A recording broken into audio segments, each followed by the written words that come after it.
Picture two people starting the exact same program on the exact same day. Same calorie deficit, same workout schedule, same meal plan, same level of commitment. 12 weeks later, one of them has a noticeably flatter stomach. The other one is still stuck, frustrated, and quietly starting to wonder if something is wrong with them. Same effort, completely different results, and almost nobody explains why. It is not genetics, and it is not willpower.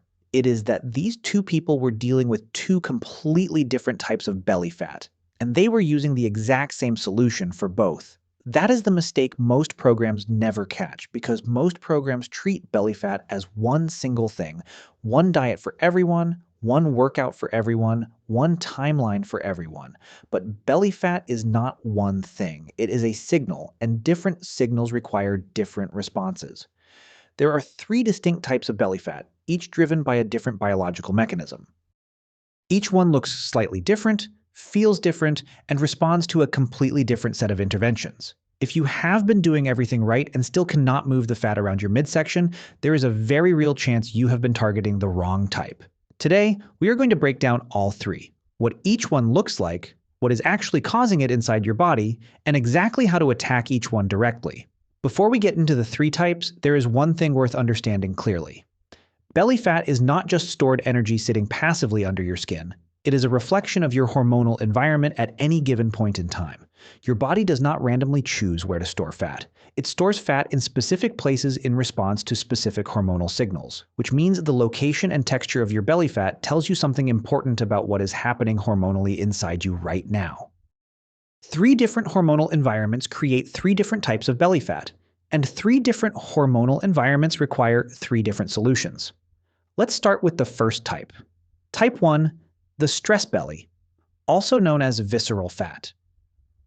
If you have this type, your stomach sits high and tight. It protrudes forward, almost like a ball, and it tends to feel firmer than you would expect. It is often most visible in the upper belly, above the navel, and it frequently appears on people who otherwise look fairly lean in their arms, chest, and legs. This is the type of belly fat that builds up deep inside your abdomen, wrapping directly around your liver, your pancreas, your intestines, and your heart. You cannot grab it from the outside because it is not sitting under your skin. It is inside, surrounding your organs, and it is the most metabolically dangerous type of belly fat. The primary driver behind this type is the combination of chronic cortisol and insulin resistance working together. Here is how that works in real life. Your body releases cortisol when it perceives stress, any kind of stress. A difficult conversation, a sleepless night, a missed deadline, a brutal workout. When cortisol stays elevated for too long, it starts breaking down muscle tissue and converting it into glucose for quick energy. Your blood sugar rises, insulin spikes to manage it. And since you are not actually running from anything, that glucose gets stored as fat deep around your organs. This is why the stress belly builds even in people who eat relatively clean. It is not always a food problem. It is often a stress and sleep problem wearing a food problem as a disguise. Researchers at the University of Chicago demonstrated this clearly in a study where healthy young men were restricted to 4 hours of sleep per night for just 1 week. Their ability to process glucose dropped by nearly 40%. Their cortisol remained elevated well into the evening. In just 7 days, their metabolic profile shifted toward one that actively promotes visceral fat storage. 1 week of poor sleep, measurable hormonal damage. How do you know if this is your type? Your belly feels firm and round when you press on it. You crash hard in the mid-afternoon and reach for something sweet or salty. You wake up after a full night of sleep and still feel tired. You carry more fat in your midsection than anywhere else on your body. You feel wired but exhausted at the same time, especially in the evenings. How to target this type directly? The most important thing to understand here is that intense exercise can make this type worse, not better. High-intensity cardio spikes cortisol further in a body that is already flooded with it. You are adding fuel to a fire that is already burning out of control. Instead, prioritize low-intensity Zone 2 movement like walking, hiking, or light cycling. This burns fat without triggering the cortisol alarm system. Protect your sleep with the same seriousness you protect your training sessions. 7 to 8 hours is not a luxury here, it is the primary intervention. Intermittent fasting done gently can help lower baseline insulin over time. and reduce carbohydrate intake in the evening when cortisol naturally drops and the risk of fat storage is highest. This type responds well to less stress and more recovery, which is almost the opposite of what most people instinctively try to do. Type 2, the hormonal belly, also known as the estrogen belly. This type looks and behaves very differently from the stress belly.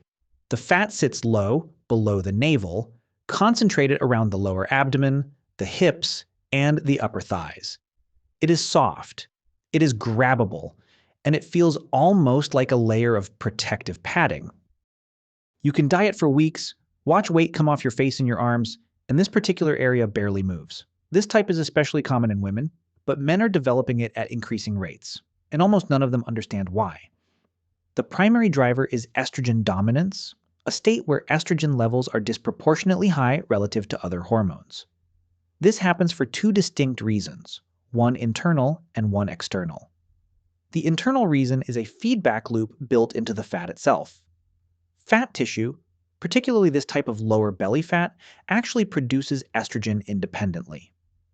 The more of this fat you carry, the more estrogen your body produces. The more estrogen your body produces, the stronger the signal to store more fat in exactly this location. It is a loop that quietly tightens over time without any obvious trigger. The external reason is what most people completely overlook. We are surrounded by chemicals that behave like estrogen inside the human body. They are called xenoestrogens, and they are found in plastic bottles and food containers, in the lining of canned foods, in many personal care products, in synthetic fragrances, and even on thermal receipt paper. These chemicals bind to your estrogen receptors and activate them the same way natural estrogen does.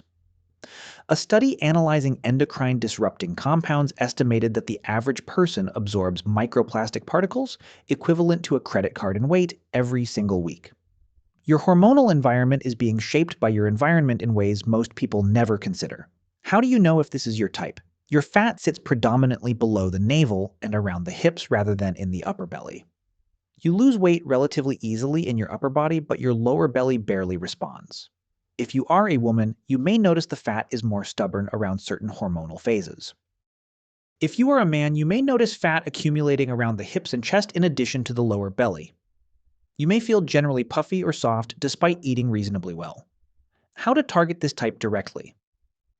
First, reduce your daily exposure to xenoestrogens, wherever it is practical. Stop heating food in plastic containers. Switch to glass or stainless steel for water bottles. Reduce synthetic fragrance use. These are small daily choices that reduce the constant chemical pressure on your estrogen receptors. Second, eat more cruciferous vegetables consistently. Broccoli, Brussels sprouts, cauliflower, and kale contain a compound called indole 3-carbinol. When digested, this compound helps convert potent forms of estrogen into weaker, less active forms that your body can clear more easily. Third, prioritize gut health through fiber-rich foods and fermented foods. A healthy gut is one of the primary pathways through which excess estrogen leaves the body.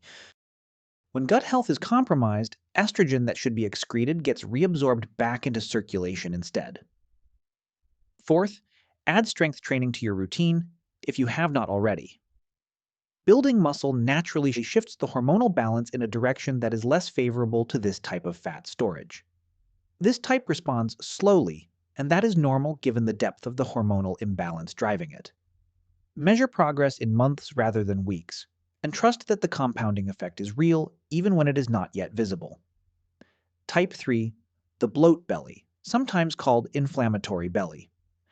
This is the type that confuses people the most because it does not always look or behave like traditional fat. Your stomach looks significantly larger in the evening than it does first thing in the morning. You feel full, heavy, and uncomfortable after meals even when you have not eaten excessively.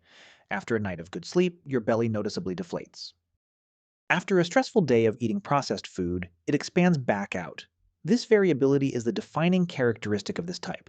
The primary driver here is not excess fat storage, but a combination of chronic low-grade inflammation, gut microbiome imbalance, and fluid retention. Ultra-processed foods, high sodium intake, and certain food sensitivities create ongoing inflammation in the gut lining. This inflammation causes the gut to hold water, produce excess gas, and swell visibly throughout the day. It is often mistaken for fat because it occupies the same visual space. but it responds to completely different interventions than actual fat loss protocols. A 2019 study published in Cell found that the composition of your gut microbiome directly influences how your body stores fat and manages inflammation. Participants with more diverse gut bacteria had significantly less visceral fat even after controlling for diet and exercise habits. Your gut is not just a digestive organ, it is a metabolic regulator. How do you know if this is your type? Your belly changes size noticeably between morning and evening. You feel bloated or gassy after eating specific foods, even in small amounts. Your face, hands, or ankles sometimes feel puffy at the same time as your belly. Your belly responds quickly to short-term changes in diet, deflating within a day or two of eating cleaner. How to target this type directly? First, eliminate ultra-processed foods and reduce sodium for at least 2 to 3 weeks. This alone breaks the inflammatory cycle that is driving most of the swelling. Second, add fermented foods consistently. Yogurt with live cultures, kefir, kimchi, sauerkraut. These introduce beneficial bacteria that help rebalance the gut environment over time. Third, and counterintuitively, drink more water. Chronic mild dehydration signals the body to retain more fluid as a protective response. Increasing water intake consistently helps the body release that retained fluid over time. Fourth, identify and reduce personal food triggers. Common culprits include gluten, dairy, certain legumes, and carbonated drinks. An elimination approach for 2 to 4 weeks can reveal sensitivities that have been quietly driving inflammation for years. So let's pull all three of these together into something you can actually use starting today. Type 1, the stress belly, is high, firm, and driven by chronic cortisol and insulin resistance. It responds to less intensity, more recovery, better sleep, and lower baseline stress. Type 2, the hormonal belly, is low and soft, concentrated below the navel and around the hips. It responds to reducing xenoestrogen exposure, eating cruciferous vegetables, supporting gut health, and building muscle. Type 3, the bloat belly, is variable throughout the day and driven by gut inflammation and fluid retention. It responds to eliminating ultra-processed foods, introducing fermented foods, increasing water intake, and identifying personal food triggers. Now here is something important to sit with. Many people are not dealing with just one of these types. They are dealing with two, sometimes all three, overlapping and reinforcing each other at the same time. And when that happens, trying to fix everything simultaneously usually means fixing nothing at all. The most effective approach is to identify which type is most dominant for you right now. Which one do you recognize most clearly in the description of its appearance and its symptoms? Start there. Work on it consistently for 6 to 8 weeks, and then reassess. You will often find that as one type starts to improve, the others become easier to address as well, because these three types are not fully independent. They share common root causes. Chronic stress affects gut health affects hormone balance affects cortisol response. Fixing the dominant driver often creates a positive ripple that improves the others naturally over time. Here is the broader point that ties all of this together. Most belly fat programs fail not because the advice is wrong, but because it is too generic. Eat less, move more, reduce calories, add cardio. These are not inherently bad suggestions, but they are blunt instruments being applied to a precision problem. Your body is not failing you. It is responding to a specific set of signals in a very predictable way. Understand which signals are driving your specific type of belly fat, change those signals consistently, and your body will respond differently. That is not wishful thinking. It is just biology working the way it was always designed to. If this helped you identify which type you are dealing with, go ahead and hit that like button. And tell me in the comments, which type do you recognize most in yourself? Or if you think you are dealing with a combination, tell me which two. Because understanding that distinction is often the most important first step that most people skip entirely.